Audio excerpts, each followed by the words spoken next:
Bonjour à toutes et à tous, bienvenue dans le podcast La Sueur. Salut Big Rusty. On est Hello there. On est dimanche, on va parler de la performance de Cédric Doumbé et surtout ce qui va se passer potentiellement pour lui pour la suite, parce qu'il l'a annoncé lors de la post-fight interview après sa victoire face à Title Shy lors du MMA GP. C'est que l'UFC, c'est la prochaine étape pour lui. Il n'y a pas de contrat signé en tout cas, mais il y a la proposition de l'UFC. Donc il a dit, la prochaine fois que vous me verrez combattre, ce sera vers 4h du matin, ou peut-être pas à l'UFC Paris. En tout cas pour lui, il n'y a pas de doute, c'est l'UFC pour la suite. On va se poser la question de, est-ce que cette victoire signifiait... Il a même dit mot à mot, le papier n'est pas encore signé, mais vous savez tous. Donc apparemment, bon, c'est sûrement en négociation, ça on l'imagine, mais rien n'est encore signé, ce sont ses mots. Ce sont ces mots complètement Big Rusty. Et donc on va revenir sur sa victoire. What's next pour lui? Génial. Soit.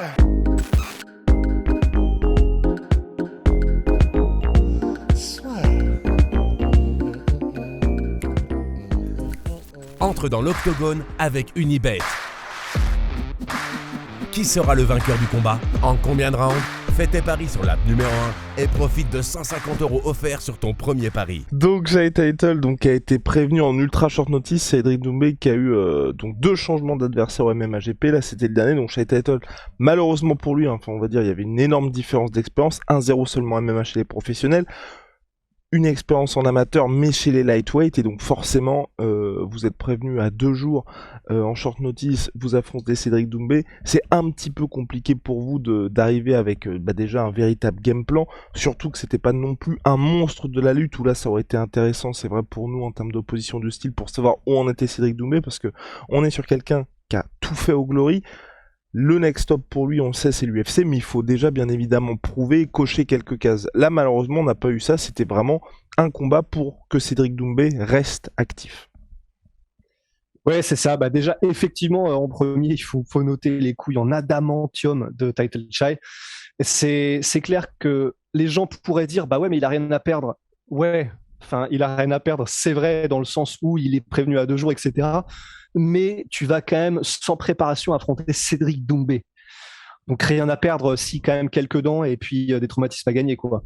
Donc énorme respect à Title Shy. Et puis c'est vrai qu'en fait pour Cédric Doumbé, ce qui est intéressant, c'est que il l'a dit lui-même en fait après le combat. On peut en fait, il y a rien vraiment à tirer de ce combat. Il y a rien à en apprendre. Et déjà premièrement, ça fait, c'est con mais ça fait du bien. C'est extrêmement lucide en fait de la part de Cédric d'entendre ça, d'entendre clairement, c'est un gars, j'étais censé gagner. Clairement, c'est un gars qui avait pas beaucoup d'expérience. Et puis voilà, c'est un combat parce qu'il fallait combattre entre guillemets, mais on peut rien en apprendre. Et c'est vrai. En fait, le combat, la manière dont ça s'est passé aussi, si on peut très, très rapidement revenir dessus, il y a eu quand même quelques tentatives d'amener au sol de la part de Title Shy, donc au moins il y a eu ça, mais qui ont été très nettement stoppées par Cédric Doumbé. Il y a même eu Cédric Doumbé qui a mis au sol. Attends, est-ce qu'il l'a mis au sol? Je me souviens. Si, il l'a mis au sol. Ouais. Ça a compté comme un takedown. J'ai souvenir d'un. Ok, d'accord, ouais. Et sinon, en fait, à part ça, le combat, c'était Title Shy qui essaie de garder énormément de distance et de entre guillemets, de rester. Il était mis dos à la cage et en plus, Cédric Doumbé, enfin, tu sensais, c'est un prédateur, quoi. Il était vraiment, il le cadrait, mais enfin, vraiment, c'était impeccable, quoi. Et bon, encore une fois, naturellement, la mécanique de frappe, le pied-point de toute façon de Cédric Doumbé étant tellement à un autre niveau, le seul, la seule chose à laquelle il faut qu'il fasse attention, de la même manière que tous les autres kickboxers de classe A+++ qui ont fait la transition en MMA, c'est essayer de gérer les sondes que vont envoyer ses adversaires en lui faisant croire qu'ils vont lutter pour revenir ensuite. Donc évidemment, l'exemple ultime, c'est Kevin Randleman contre Cro Cop, on le cite à chaque fois, mais parce que c'est le plus spectaculaire. Et donc c'est à ça que doivent faire attention les kickboxers ou ceux qui viennent du pied-point lorsqu'ils viennent en MMA, c'est ne pas se faire surprendre parce que les distances sont un peu différentes, parce que la manière dont sont set-up les coups qui arrivent sont pas les mêmes, donc tu peux croire que tu défends une amenée au sol, tu te prends une patate, voilà, c'est ça. Là, il a été précautionneux, mais tu sentais que vraiment c'était prédateur, dans le sens précautionneux parce qu'il faisait généralement du one-shot, même s'il a fait quelques combinaisons et qui ont d'ailleurs, c'était spectaculaire, tu sentais que ça faisait mal et que la manière dont Titleshay réagissait, tu sais, genre t'avais l'impression que comme dans Tekken quand tu pètes une garde, tu vois, enfin tout était un peu, tout partait un peu à volo parce que quand Cédric Doumbé frappe, ça fait mal et ça fait plus mal que quelqu'un de normal et même qu'un combattant pro normal de welterweight. Donc ça a été ça pendant 2 rounds. Titleshay essaye d'un petit peu de tenter sa chance de temps en temps par explosion, mais qui la plupart du temps essaye d'échapper à la pression étouffante de Cédric Doumbé. Et finalement, à la fin, entre le 2e et le 3e round, d'après ce que j'ai compris, en gros, c'est l'œil. Il ne voyait plus rien d'un œil et du coup, l'arbitre a arrêté le combat. Donc c'est un TKO à arrêt de l'arbitre. Mais voilà, pour ce qu'on peut en déduire, c'est vrai que je suis assez d'accord avec le principal intéressé lui-même, Cédric Doumbé, c'est-à-dire que pas grand-chose. C'est vrai que même s'il y a eu des changements d'adversaires, même ses premiers adversaires, c'était, je crois que c'était des records de 2-2 pour Patrick Spears, et l'autre, c'était un peu du même acabit, je crois. Donc, il y aurait eu un peu plus d'expérience de leur part, mais pour moi, il faudrait quand même encore 1 ou 2 combats, au moins pour être sûr. Parce que même s'il s'entraîne maintenant au SBG, il s'entraîne du coup avec pas mal de lutteurs malgré tout. C'est ce que disait on était un lui-même 2-1 pour son autre adversaire. Et 2-1 pour son autre adversaire. Et donc il s'entraîne au SBJ, il commence à avoir une vraie expérience, des vrais camps d'entraînement MMA. Et donc, moi, ce que j'aimerais quand même, malgré tout, c'est encore 1 ou 2 combats en augmentant clairement la difficulté. Simplement pour être sûr qu'il peut résister à quelqu'un de plus expérimenté, quelqu'un qui aura, et puis surtout quelqu'un qui aura eu un vrai camp d'entraînement et qui se sera spécifiquement entraîné pour Cédric Doumbé, donc probablement, on imagine, pas faire de folie et le mettre au sol, ou en tout cas essayer de le coller contre la cage en clinch ou des choses comme ça. Mais voilà, pour moi, il faudrait au moins que cette case-là soit cochée pour sûr, en fait. Parce que même si c'est un striker de classe, c'est même pas de classe mondiale, c'est le meilleur. Mais même si c'est le meilleur en kickboxing, c'est clair qu'on a envie de se rassurer avant l'UFC parce que, et j'arrêterai mon monologue là-dessus en te passant la balle, mais parce que, comme tu me l'as dit en antenne et juste avant, mais c'est une évidence, la différence entre Alex Pereira... Thank you, Big Austin. Oh la vache, on dirait c'est pas sorcier, tu sais. Mais la grosse différence entre, par exemple, Alex Pereira, qui lui-même, il a eu des combats de MMA entre 2015 et 2016 où il était à 2-1. Ensuite, il a eu 4 ans où il n'a plus rien eu en MMA. Et ensuite, en 2020, il a repris au LFA, qui était l'antichamp de l'UFC. Il a gagné son combat et directement, il a été à l'UFC. Mais déjà, ça fait 4 combats avant d'arriver à l'UFC. Et en plus de ça, c'est une catégorie, les middleweight, où, comme on a pu le voir dans la manière dont l'UFC a, comme ça, fait son parcours à l'UFC, le champion et ceux qui sont, le champion Adesanya, c'est un striker. Et à la différence, même s'il y a Vettori et Whittaker, mais on a vu que l'UFC avait fait une petite douille pour les éviter, mais le champion, c'est un striker, et donc c'est totalement différent dans la dynamique, quoi. Tandis qu'en welterweight, vous regardez le top 5, c'est quand même chaud, quoi. Il y a des Ramzat, il y a des Usman, il y a des Covington, ouais. C'est complètement différent, et c'est pour ça qu'on aimerait quand même au moins une certitude sur ces plans-là avant d'avancer. Donc du coup, pourquoi tu voulais me passer la parole puisque tu as dit tout ce que je voulais dire, Big Rusty ? Ouais, putain, je suis désolé. Oh là là. Regardez-moi ça, vous êtes en train de voir son vrai visage. Voilà. Non, du coup, donc Rust a tout dit. Donc voilà, ce sont 2 catégories différentes. Donc forcément, pour Cédric Doumbé, il faut un petit peu plus de patience.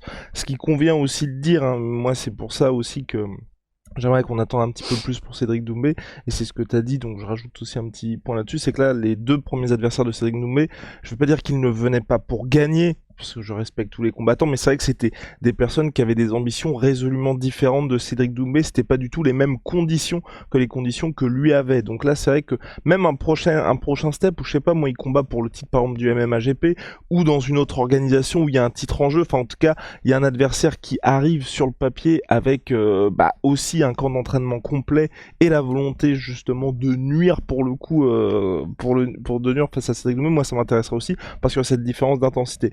Ensuite, quand il arrive à l'UFC, Cédric Doumbé, là, il n'y a pas d'histoire avec un mec en welterweight. Donc, il n'y aura pas non plus cette volonté pour l'UFC, à part le fait qu'il soit français, de se dire on va peut-être avoir une autre superstar après Cyril Gane, de dire, et Nassourdine Imavov, de dire on va le pousser. Donc, forcément, ils vont le mettre contre des tueurs à gages. Quand je dis des tueurs à gages, vous n'avez qu'à regarder le parcours d'un Mateusz Gamrot. Mateusz Gamrot, pour moi, je le compare pas du tout dans le style. Hein. C'est chez Lightweight, plutôt dans le style avec Cédric Doumbé, mais dans le côté, le gars est champion du KSW, le mec est invaincu, le mec est polonais, donc Pologne qui est un gros marché pour l'UFC. Vous le savez que le KSW qui est une énorme organisation, Johanna Jedrzejczyk et Jan Blachowicz.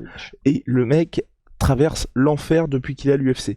Et traverse l'enfer en étant un combattant complet. Cédric Doumbé, le problème, c'est que quand on regarde la catégorie, même si l'UFC veut lui faire des cadeaux, donc imaginons qu'on dit l'UFC veut lui faire des cadeaux, c'est on le fait avancer, par exemple, directement, je sais pas contre qui peuvent le mettre, mais ça va être chaud parce que c'est en welterweight, donc une catégorie qui est bien dense, mais ne serait-ce qu'à partir du moment où il arrive à la position de 5e, en 5e vous avez Belal Muhammad, en 4e vous avez Gilbert Burns, en 3e vous avez Hamzat, en 2e vous avez Leon Edwards, en 1 vous avez Colby Covington, et champion Kamaru Usman. Donc ça veut dire que dans le top 5, tous les mecs peuvent avoir un game plan et un vrai game plan, donc pas un espèce de truc où ça va être précipité vers la lutte, mais avoir un game plan axé grappling pour complètement contrer Cédric Doumbé. Et on parle de mecs qui font partie de l'élite, de l'élite, de l'élite.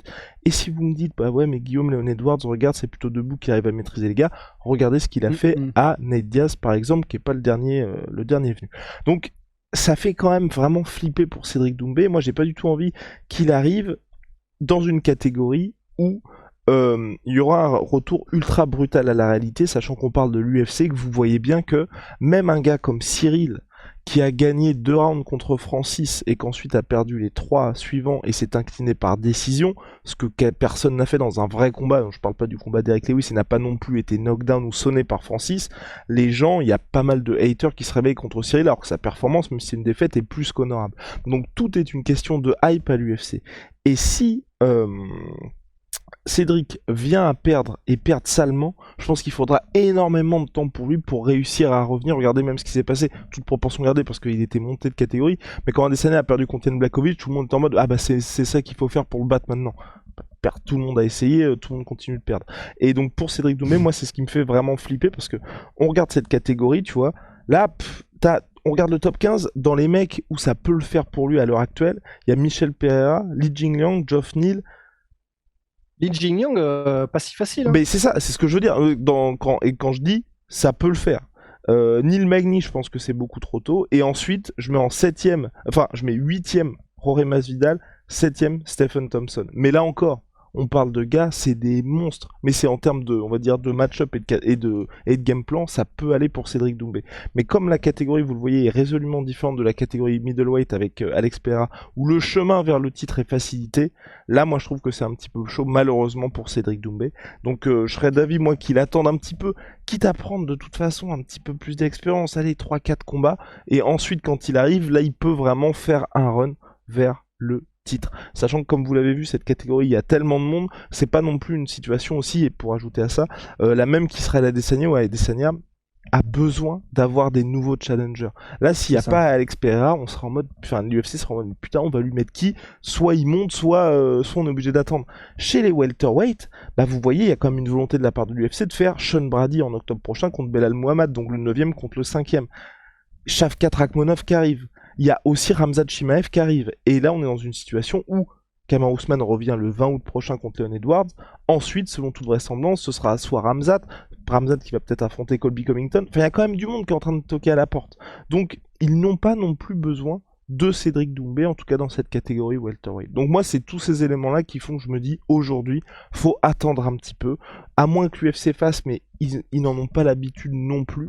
En tout cas, j'ai pas souvenir, là, ces derniers temps, enfin vraiment ces derniers temps qu'il y a eu des gars, quoi que je dis ça, s'ils l'ont fait avec Cyril, qui arrivait très très tôt, mais c'est une catégorie heavyweight, donc c'est quand même différent aussi, on va dire de biberonner un athlète, tu vois, sur lequel il voit beaucoup de potentiel. Et je sais pas si en welterweight c'est possible de le faire.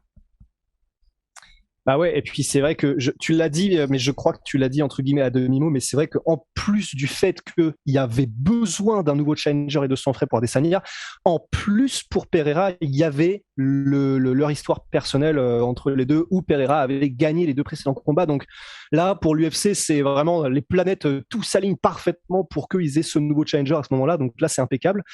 Mais effectivement, Doumbé n'a pas tout ça dans sa besace pour faire valoir ou pour que l'UFC mette effectivement, tu l'as dit, en place un parcours entre guillemets facilité, une équivalence de licence pour qu'il arrive vers le titre plus vite.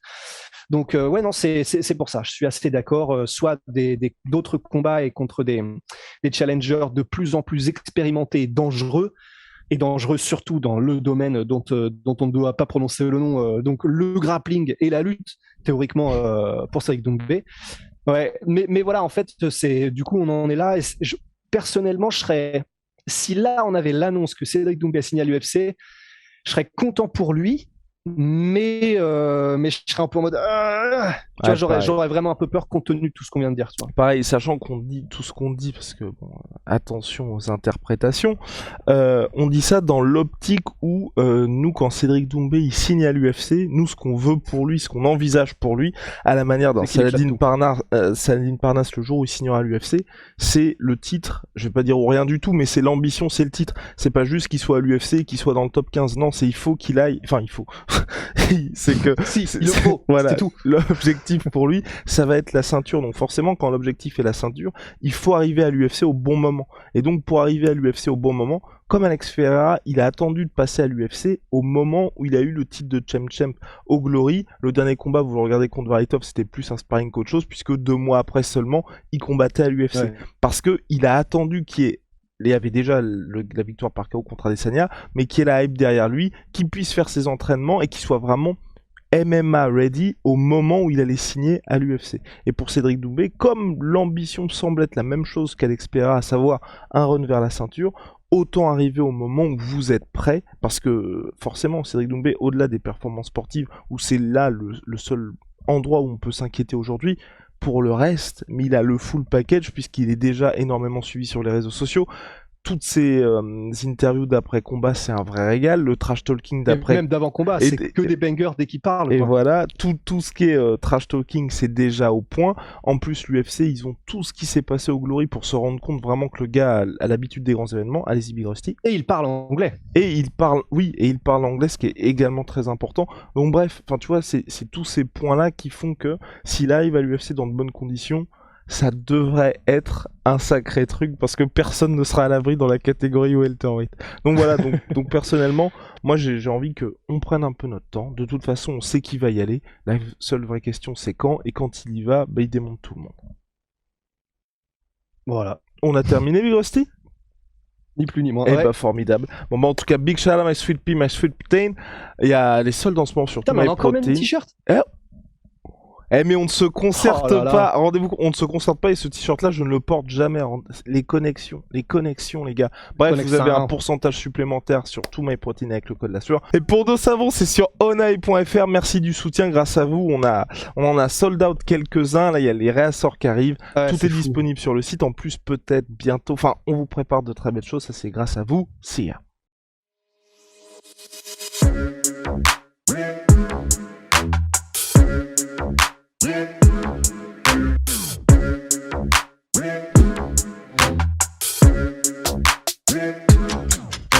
I'm fucking coming for you!